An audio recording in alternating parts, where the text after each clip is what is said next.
Okay, so I've been getting all sorts of freaking fun lucid dreams lately. Virtual reality lucid dreams. And maybe because I detox. Will you quit that, Tora? Maybe because I detoxed or something, but now all of a sudden I'm getting all these awesome lucid dreams. But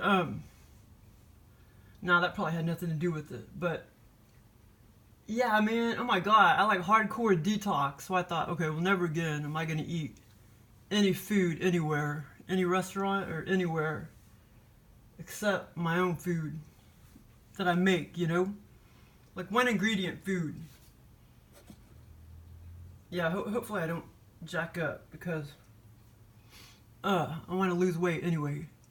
But yeah, all that food is toxic, you know, cocoa from anywhere, Barnes Nobles or whatever, cookies, it's all toxic. And I took some bentonite clay on a somewhat full, well, not really full stomach, but somewhat full stomach, because I just scarfed down the whole cookie and I already had a little bit of cocoa in me. And the bentonite clay, oh, I detoxed so hardcore that it was like flu-like symptoms. Off and on for about, well, I don't know, I guess it went off and on for about 2 or 3, well, actually, it went off and on for about, from like 11:30 to like 5:30. I don't know how the time flew by so fast, but it did. But it somehow went on about that long, and it seemed like when I lay back down, it was like, ooh, I feel like I'm gonna barf again. But that's like a horrible feeling. So I thought, man, because see, if I wouldn't have had toxic food in me, my body probably wouldn't have reacted like that. I mean, I've always taken bentonite clay on an empty stomach, and this is the first time I kind of took it on a somewhat full stomach, or it's the first time I ate a big old cookie, you know, 450 calorie cookie. Oh, never again though, never again. Well, see, that's another thing too, because when I start eating right, my calorie intake gets cut down, and if I eat dinner like by 7 o'clock at night, you know, when I go to bed, like I'm getting like all low blood sugarish at night, and then I'm getting these awesome lucid dreams. But tonight, I'll end up eating kind of late. Not that I really want to, but yeah, I like freaking detox in a hardcore way. Like, you know, diarrhea, and then after that finally stopped, I had to take 1.5 doses of Pepto-Bismol, and then I freaking started throwing up, and I was just like, man, are you kidding me? And that's like the most horrible feeling ever. Like, I never throw up. I've never been sick and thrown up, ever. This was just pure detox. Only time I've ever thrown up was too much alcohol, and that was about 2 or 3 times back when I was younger. I've never thrown up being sick or anything. Like, I've never gotten the flu or anything. I only got sore throats and stuff and maybe a slight fever when I was really young, but that's all I ever got. I don't get sick. But, so, I didn't know, well, actually, I didn't really know bentonite clay was that powerful, because I never reacted like that before. And, but this one woman told me that she thought it was like, you know, somebody getting the flu vaccine. You know, because like if you go to a restaurant, you know, everybody's getting flu vaccines, you know, all year long. If you go to a restaurant and they took the flu vaccine, it could mutate and they could kind of be contagious and they can contaminate the food, and then the poor customers, you know, eat the food and they can get the flu. But like I said, I've never gotten the flu, period, ever. So that's, but I'm not gonna sit there and argue with her, but I know what my situation was. Mine was purely detox. If you look at hardcore detox, it can cause, that's what I had, flu-like symptoms, because I hardcore detox. Because I freaking ate a sandwich, a complete full sandwich, I mean both parts, you know, from, well, I call it Panera bread. I've always called it Panera. I think it's Panera, but I've always called it Panera bread. And well, that, I was done eating that by 7:30, you know, but then I drank cocoa and then Toxic Cookie from the bookstore. So, you know, and then I took bentonite clay at around 10:30 or something like that. And then I ate that whole 450 calorie cookie. And then, you know, it was about, well, actually, yeah, about an hour later, maybe hour and a half. So yeah, it basically all lasted from about midnight to 5 a.m. basically. You know, but yeah, it was like horrid, man. I mean, I know, I'm pretty sure it was not food poisoning. It was not the flu, like what that one lady was talking about. Because she's like, well, it happened to me in August. But she said she was sick for like 3 or 4 days. And see, I wasn't. I mean, I was totally fine after everything, after I stopped barfing and all that. I mean, I still felt like crap for several hours later, just for several hours. But I know it wasn't the flu. I know it was from toxic food being in my stomach. And then I took bentonite clay and it just wanted to like explode all the food out of me. But the throwing up, man, that was freaking horrid. And nothing much came up because I, you know, shit it all out, you know, at the beginning part of the detox. So like,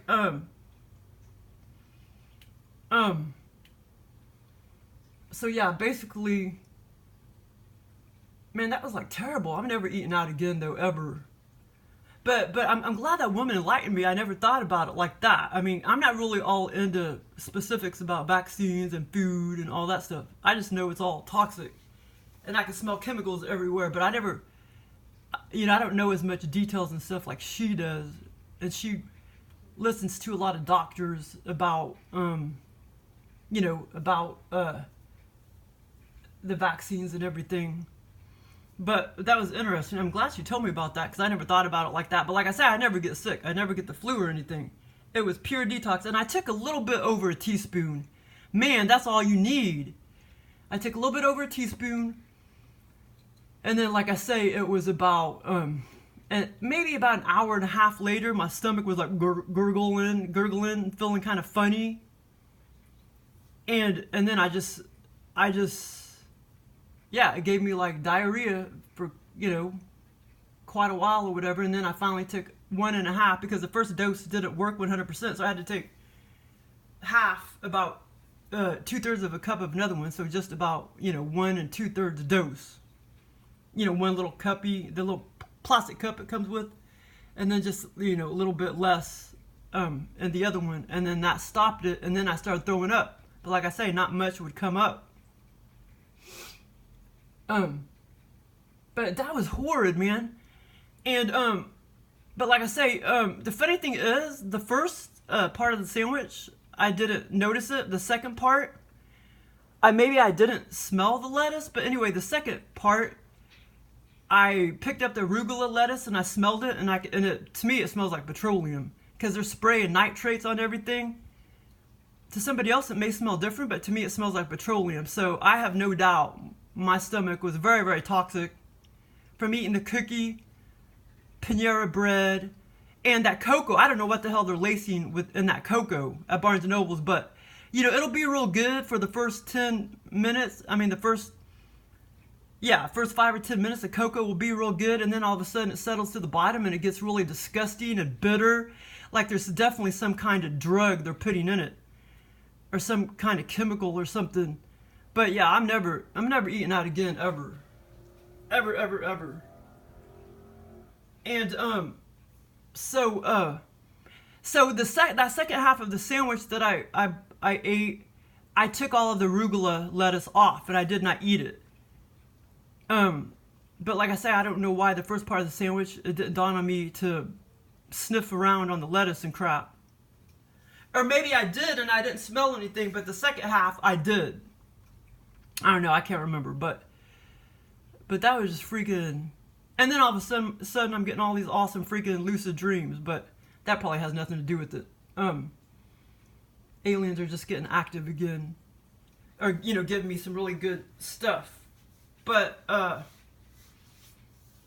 anyway, a few days ago, or on the weekend, when was it? Sunday? It was either Saturday morning. No, Sunday morning, because Saturday I was still, because it happened Friday night, the detox, and then Saturday I still kind of felt like crap all the way up until about, 4 p.m. And then I started feeling real good at around 4 p.m. And then it was Sunday morning, I had this awesome lucid dream. Well, virtual reality lucid dream, and then I went up to go pee-pee at about 4 a.m. and then I asked the aliens, like, hey, put me back in that dream and, let me finish some stuff. Sure enough, they did. And, but anyway, it was not really sexual, just, romantic. It was just, and I have these all the time. It's been a little while since I've had one, but at least once a month, or sometimes 6-7 times a month. And this person was like 6'3", I kid you not. But anyway, it was just like romantic situation. And it's like I was in the person's house, and the house was a little bit cluttery. But anyway, and the bathroom was kind of cluttery. The aliens are always putting me in cluttery bathrooms. And so anyway, so it was romantic. And then, but I broke the sleep cycle because I had to get up and go pee-pee at 4 a.m. I laid back down and I told the aliens, I want to finish all that. So then they put me back in the lucid dream, and and then it got a lot more romantic. Well, kind of sexual, but more romantic. So that was like freaking cool, man. But like I say, they're giving me these all the time. It's a freaking blast. And I mean, it could just be like me looking at her, or her picture, somebody that doesn't even exist, somebody that's been made up by computer generation. And then aliens will give me some long, drawn out sexcapade with the person. I mean, it's amazing what these aliens could do. Okay, so then, oh yeah, another thing I was going to say was, okay, so my sister, she went to Peru last Tuesday, and she won't be back till Thursday. And well, anyway, so I've been looking up on Peru and stuff, and I was like, wow, man, I'm gonna go there. I definitely want to go there. And when my sister told me about Machu Picchu in Peru, I was like, wait a minute, isn't that where David Icke went? Where I've seen videos him going there. And then so I looked up Peru and everything, and I'm like, wow, I definitely want to go there for sure. So I don't know if I want to do all the hiking or whatever, because you could take buses and trains or whatever, but yeah, I definitely want to go there when it's real cloudy and rainy, and it should be good weather, 60 degrees. Sounds like England weather there, but So anyway, I was looking at Peru on YouTube, and then I was looking at like what some of those people look like, you know? I mean, they look like straight up Indians, you know? Like we act like Indians are like we're murdered or whatever. Well, in America, I guess they were, but I mean, Indians aren't extinct. They're all in those other countries, you know, like Peru, Mexico. I've seen plenty of Indians in Mexico and Peru and all those other countries, you know, Guatemala or whatever, you know. So, but people act like, you know, I mean, the aliens probably took all of them and placed them over here, you know, but it just happens to be that they're extinct in America. That don't mean they're extinct in all those other places. You know, we act like Indians are extinct, but I mean, they're not. They're in all those other countries, except people don't call them Indians. They call them Peruvian or Mexican, you know. I mean, they're freaking Indians, you know. So anyway, it's just a different way of looking at it.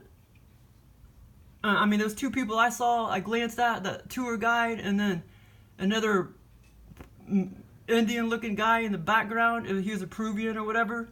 I'm like, man, these people are freaking Indians, you know? I mean, they are Indians. But it's just another way of looking at it, I guess.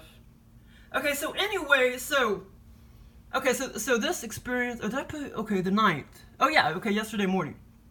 Okay, so basically, so the aliens knew I had Machu Picchu on the brain.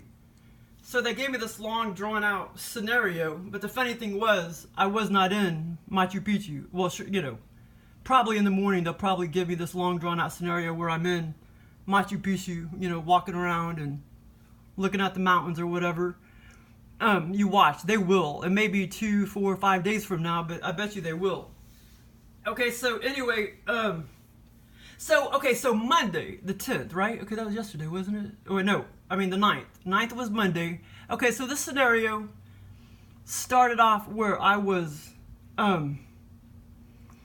okay, it was like they duplicated, what used to be Venture up the street. Like they placed me in the Venture, except I felt like, you know, I was in a different dimension, different reality. This was like Lucid Dreamy VR, virtual reality, Lucid Dream, OBE.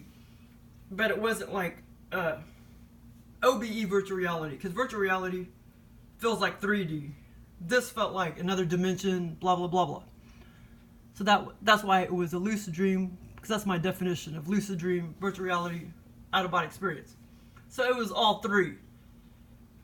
Okay, so basically, as I was sitting there, Venture over there, when you go into the door, over to the left used to be a, what do you call it? You know, deli or whatever. What do you call it? Cafeteria or whatever. A snack shop where you got ices and stuff, and then tables and stuff. Okay, so basically, they placed me and my sister, and her 3 friends. In real life, I believe my sister says she was going with like 5 or 6 women. I'll ask her all that when she gets back.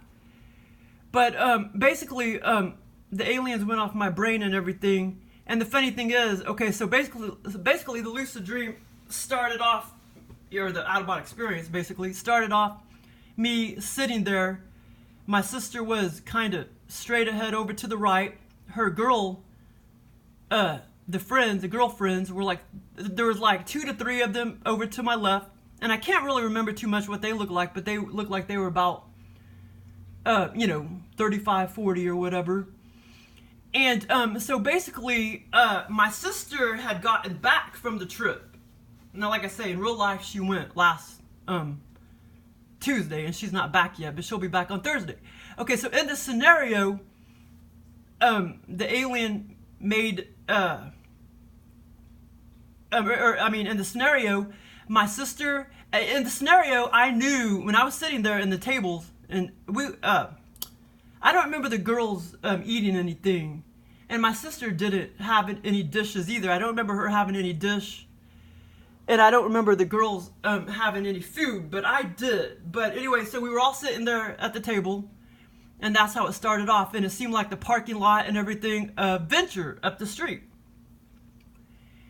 And And well, in real life, that building, it used to be Venture and everything, and then it was Big K, and now it's all empty. It's been empty for a long time, but yeah, so basically the aliens placed me there, basically, under this lucid dream. And so I was sitting there, and I was thinking, this is Monday. Like, I knew even under the scenario, and it's kind of funny because the experience happened on Monday. Yesterday was Monday, 5 a.m. or whatever. And even in the experience, I was like, why are you back already? This is Monday. You should be back on Thursday. And I said all of that to my sister, and we were having a conversation and everything. And my sister did say some stuff. I can't remember. I mean, well, if I think real hard. But anyway, the funny thing is, when I was looking at my sister, like she looked really stressed out and really fatigued, from her hiking trip. And her eyes looked a little different. Like, her eyes were like really, really light color. Because in real life, her eyes are like, her pupils are really big. So her eyes look more black or whatever. But, so in the scenario, her eyes were like really, really light, bluish, greenish. Just really, really light. I mean, like, it looked like maybe my sister, like 99%, but maybe not 100%. But the funny thing was, she looked like like I'm fatigued, because she just got back from the hiking trip. But she was supposed to be back on Thursday. And I was like, why are you back on Monday? And even in the scenario, I knew it was Monday. I was like, this is Monday. And in real life, it really was Monday. And so anyway, so she did say some things to me. What was I asking her? Oh, yeah. I do remember her saying that she did both, because I was asking her, I was like, did you ride the train up or did you hike up? And she was trying to, hike up the mountains or ride the train up the mountains. And she was trying to tell me that she did both. She did tell me that she did both. And I'm sure she said some other things, but right at the moment I can't remember. But she did say that, because I was asking her these questions. But I know where the aliens got, that vision of, or that image in my brain of her looking fatigued and stuff, because I remember when she had that car accident in real life a couple years ago, she came walking in the bookstore and she just seemed like like you could tell it kind of weakened her a little bit, you know what I'm saying? So anyway, the aliens kind of mocked that. And, okay, but here's the other funny part. Okay, so when, I was eating this Peruvian dish, which is kind of funny because I have no idea what they eat. I'll have to ask my sister if they have this nasty dish, just like what I ate. So, but it was kind of funny because, I was still in America. Why would I be eating this Peruvian dish? But I guess my sister had brought it back for me or something. So, like I say, this was, it wasn't like an A+ experience. I rate them 4 or 5 different things. One of them would be if they make sense or not. Because this one doesn't, or that part didn't really make a lot of sense. Because why would we have a Peruvian dish in America? At Venture, which is like Walmart or whatever. What used to be before the Walmarts came and made them go out of business.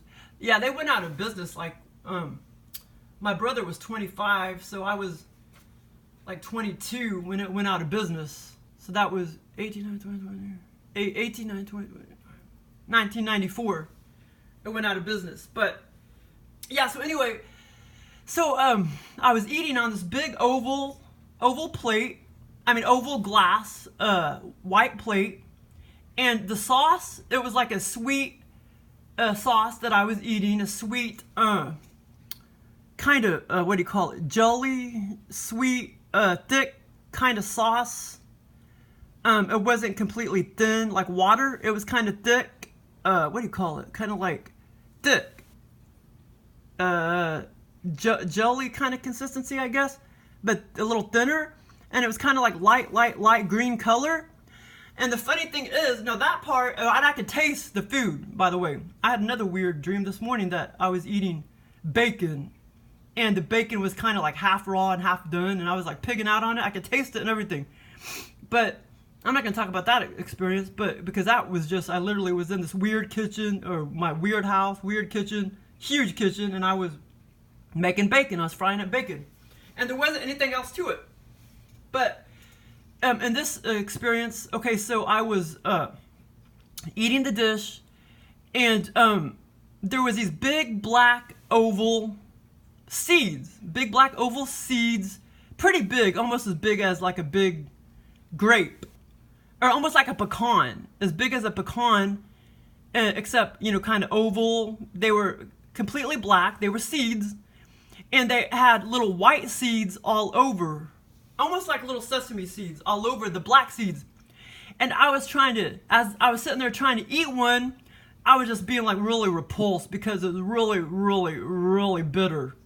And I was asking my sister, I was like, did they put caffeine, you know, in these seeds because they're so bitter? And I can't remember what my sister said. I know she said more than just, you know, yeah, we did both. We hiked up. I know because I sat there and asked her many questions, and she just looked all fatigued and like, and her eyes looked really different, like really light color. In real life, they're not like that. But anyway, the dish, it was so weird that I was eating this dish and I was tasting it and everything. That's not the first time I've tasted stuff in my scenarios. But it was just, the seed, it was black. And as I was sitting there trying to eat it and chew it, it was just so bitter. I was so repulsed because it was just beyond bitter, like beyond caffeine bitter. That's why I was like, Chrissy, did they put caffeine in all these seeds? And like I say, I can't remember if she said anything pertaining to that, but it was just weird that I ate this dish. And I don't know where it came from. You know, in real life, I don't know where the aliens got that image from or whatever. But when she gets back, I'll ask her if they have some kind of dish like that. Which they probably don't, but who knows. Okay, so after that, I ended up, I went outside. Oh, what was the deal? Yeah, I went outside. I told my sister I was going to like go outside and go get my purse out of the car. So, after we sat there and ate and had conversation, I went outside to my car, and let's see, I was looking for like my purse, and so I got into my car, and then for whatever reason, I guess I couldn't find my purse. I know I had it there for a little while, and then for whatever reason, I got back out of the car. Because I couldn't like find my purse or whatever. So then I remember, okay, so then I started walking around the parking lot. Okay, so by the way, it seemed like it was around 3 or 4 o'clock when we were sitting there eating, and then by the time the scenario ended, it seemed like it was almost dark time. It seemed like it was around 7 or 8 o'clock under the scenario.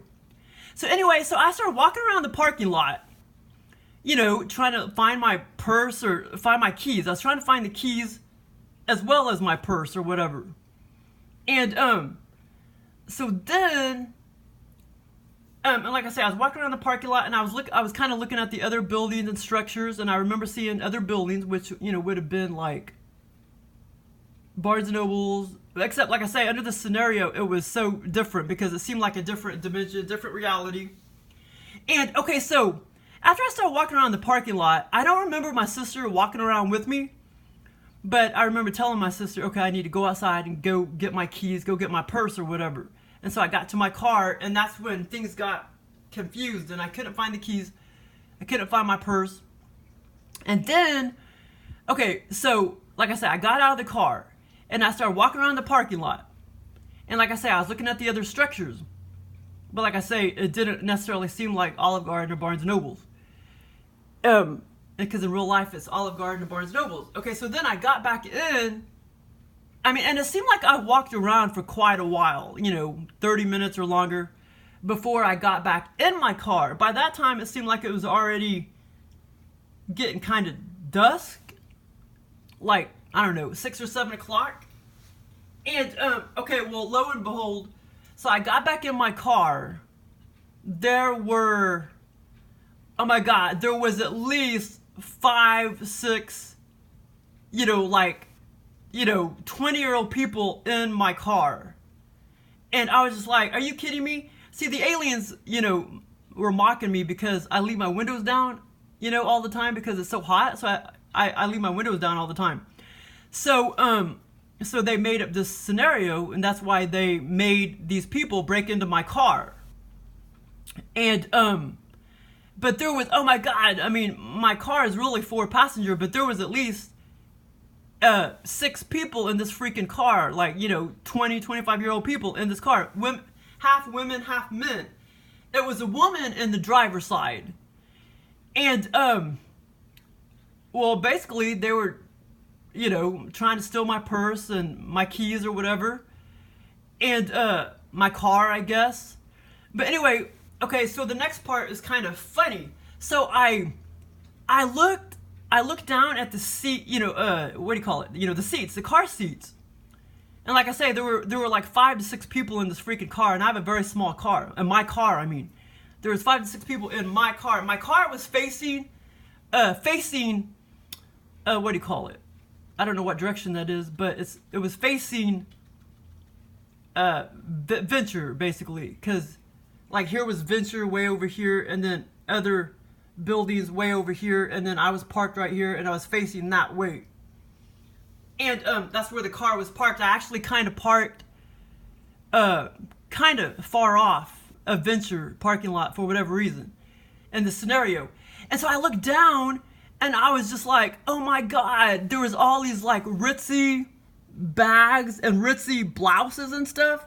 Oh, I think I meant to put a blouse and stuff in the template. Like ritzy blouses. Mainly a lot of blouses. Ritzy blouses in these, you know, ritzy bags. Like paper bags and stuff. Gucci or whatever. I mean like 4 or 5 bags, maybe more. Full of merchandise that they had shoplifted. And the aliens, they copied that too, but that was a long time ago. But they copied all this from, you know, my reality. But anyway, in the scenario, I didn't shoplift the stuff. They did. The people trying to either steal my purse out of my car or my keys or my car or whatever. And yeah, so there was all these ritzy clothes. And I was just like, wow, that's gotta be like, you know, $5,000 worth of merchandise. Okay, so as I began to still look for my keys, as I began to look for my keys and my purse again, I got out of the car. I know this is kind of funny. I went into a government building, and it was basically the Department of Transportation. And as I was looking around, this woman was like, this female worker was kind of, she looked about, I don't know, 35, 40. She was like kind of escorting me around because I told her I had lost my purse and my keys. And I told her that we needed to like call the cops because these people were like trying to steal my car or whatever. And so as I was looking around this government building, like things were in disarray and kind of dirty and dusty because in real life a lot of government buildings are just unkempt in some rooms of the building and all that. And it's like I was in a very disorderly, unkempt room of this government building. Or basically it was a Department of Aviation, basically. That's a department, yeah, it does say Federal Aviation, yeah. And so basically she was escorting me around. Well, lo and behold, I for whatever reason I go inside of an airplane. It leads me, after she followed me around the Department of Aviation, so to speak, she led me inside of the airplane where we were about to take off. But that wasn't my goal. My goal was I was trying to find my purse or my keys. And anyway, the airplane was facing that way, about to take off, heading towards the Battlefield Mall, basically. And so I kept walking around the airplane, and the pilots kept acting like, you know, they're like I need to sit down because they're about to take off, but they can't take off yet.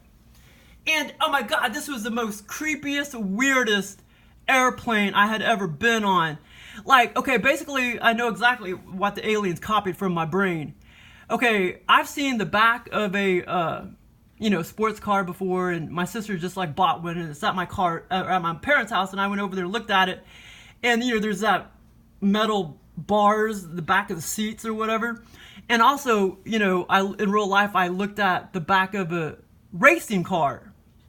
And there's just all this shit back there, you know, I don't know, wires and crap or whatever. And so in this scenario, like as I was walking up and down the aisles of the airplane, it was just really creeping me out. I was like, wow, I'm gonna get like claustrophobic, you know. The clearance, my head clearance was only like 5'8", you know what I'm saying? Because I'm taller than that. Like I had to keep kind of ducking and stuff. And it's almost like the cockpit was right in the middle of the airplane. And like I say, there was like, when I was walking down the aisle, there was just kind of like all these like bars, kind of like some bars that went like that. You know, that went like that. And it was just strange. And like I say, I was like, wow, I'm getting like freaking claustrophobic. Because like I say, when you go into an airplane, it's tall enough, you know, pretty much. And in this airplane, it was totally, the clearance was like 5'7" or whatever, you know, and it was like, ugh, it was just, I felt all cramped. And anyway, so finally I told the pilot, I was like, you know, we need to call the cops to get those people out of my car, and that I was trying to look for my purse and my keys. Okay, so then I got off the plane again. I mean, I got off the plane. I got on a second time around, but I got off the plane. And then I went back to my car, and guess what? All the people were gone. And I was like, wow, the cops had already came and got them out of my car. And at this time, it was dark time, but I was like, wow, I was like, yay, all the people are gone. All the merchandise is left in my car, and I planned on keeping it. You know, I was totally going to keep it. I mean, I didn't shoplift it, they shoplifted it, and they kept it in my car, so I was going to keep it. And, so anyway, yeah, so they left all the merchandise in the car, and then, but lo and behold, like, you know, I tried to, well, anyway, I couldn't take off because I had no keys.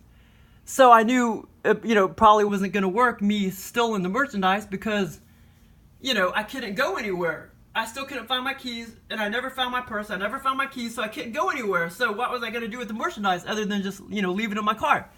So I left it all in my car. I was like, wow, this isn't going to do me any good. I can't go anywhere, you know. All the merchandise is still stuck in my car. Okay, so anyway, I went back in to the cockpit area. I went back into the airplane, and still trying to find my purse and my keys. And the funny thing is, okay, so then I finally told the pilots, because the pilots were acting like, okay, we're about to take off, you need to like sit down or whatever. And I finally told them, like, again, you know, I'm not a passenger. I was just looking for my keys and my purse, and I'm going to get off now. But the funny thing is, when I looked up the direction of the Battlefield Mall, or where the plane was about to take off, there was like a big high building just kind of, you know, right there. A big high building, not far. I mean, kind of far, but not real far away from where we were about to take off. And that's why the pilot was like, we can't take off right now because that building is in our way. So that was kind of funny because, you know, why did the pilots think that building was going to move on its own? You know, so that part was freaking funny. So anyway, like I say, after I got back, like the second or third time around, after I got back in my car, all the people were gone, the people that were going to try to steal my car, but they left all the merchandise because the cops, you know, made them leave. And I wanted to sit there and take all the merchandise and steal it. I mean, it was freaking $5,000 worth of stuff, maybe more. And, but I still couldn't find my purse. I couldn't find my keys. So then, I mean, you know, I couldn't take it home because they were just stuck in my car, and I was stuck in my car. So basically, okay, let me see if and the aliens do that all the time. They make me like lose my keys or my purse or whatever.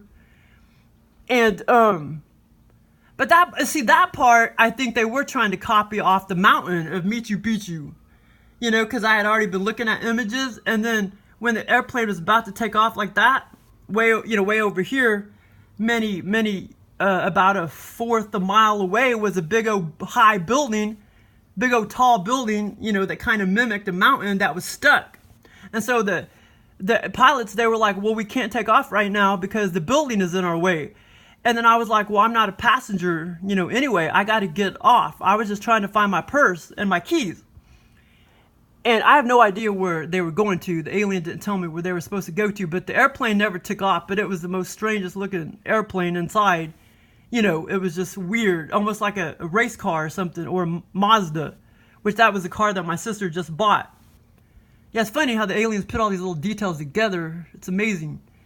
Because like the back of the seats were like bars, and this middle of the airplane was like that. And then, but yeah, it was very strange. But I'm trying to see if I forgot anything. And by the way, they placed me under lucid dreams many, many, many times in that exact same, area of where, like, Barnes & Nobles is. And I mean, it's amazing what they do. And like I say, some lucid dreams, I mean, like, they're so fun and everything, but they're so hard to talk about because you're literally just, I mean, for hours and hours and hours, just going around doing mundane things. But it's just amazing. Amazing. But, trying to see if I'm forgetting anything, but yeah, it was just really weird how I ended up in the, little government office that led to the airplane. But like I say, the government office, I looked over to my left and things were just gross and cluttery, very dusty. And the aliens copied that from my brain too, because some government offices are nasty, you know what I mean? But the amazing thing is, when I was eating that dish, I actually did like the sauce. The sauce was fine. It was kind of sweet. But when I started eating the seeds were just like bitter, like hardcore caffeine had been concentrated in all of those seeds because it was so bitter. Because in real life, caffeine is bitter in real life and in this scenario. But it was beyond that. It was beyond bitter. It was just disgusting, like 1,000,000 times more bitter than bitter. It was really gross, but like I say, my sister went with like, I think 5 women or something like that. And in the scenario, it was like my sister, sitting here, and then over here were the 2 or 3 women. And like I say, I was sitting there for a long time talking to my sister. Did you take a train or hike up? And she told me both. And she just had the most like fatigued look on her face. Because she just got back from Machu Picchu. But it was just funny that the experience happened on a Monday, and even in the scenario, it started out like I knew it was Monday. I was like, why are you back already? It's Monday. You're supposed to be back on Thursday. And in real life, she's coming back on Thursday. Anyway, so it was kind of a fun experience, but hopefully my next one will be they'll actually take me to Machu Picchu. I'll look at some more images tonight, so then the aliens can go by that, and I'll look at a bunch of the Indians, the Peruvian Indians, and then they could put those in my scenario too. But yeah, man, I was excited to get all that shit, that $5,000 worth of merchandise because I didn't shoplift it, they did. I was just going to keep it because it was still in my car. It was still in my car, but I couldn't go anywhere because I still couldn't find my purse, couldn't find my keys. But anyway, it was a fun experience. But like I say, it felt like it started out about 4 p.m.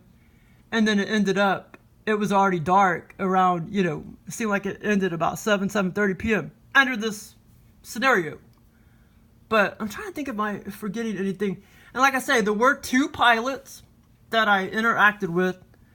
And then I'm trying to remember I can't remember if I saw people sitting around I guess they were there sitting around in the seats, but I don't necessarily remember seeing any people. It was just all the weird, like the bars all up in my way up on the ceiling, the 5'7" ceiling that I had to kind of duck to get through. And then the cockpit was almost just like right in the middle because those 2 men were just like in the middle. It was weird. But anyway, that's my out-of-body experience, virtual reality experience, lucid dream. And like I say, this morning, so weird. Like, I was frying up bacon. Like forever. In this big, huge kitchen. It was my kitchen, but it was just a different kitchen. And the scenario was they made it a totally different kitchen, different house. And it was just weird. I don't know why all of a sudden I'm eating all this stuff in my scenarios. But yeah, that happens a lot. I do eat a lot in my scenarios. I have a lot of scenarios about food and stuff. So, I mean, this isn't like the first or second time. It's the millionth time that they make me eat food, or my scenarios are about food or whatever. But anyway, they're a lot of fun. Thanks for listening.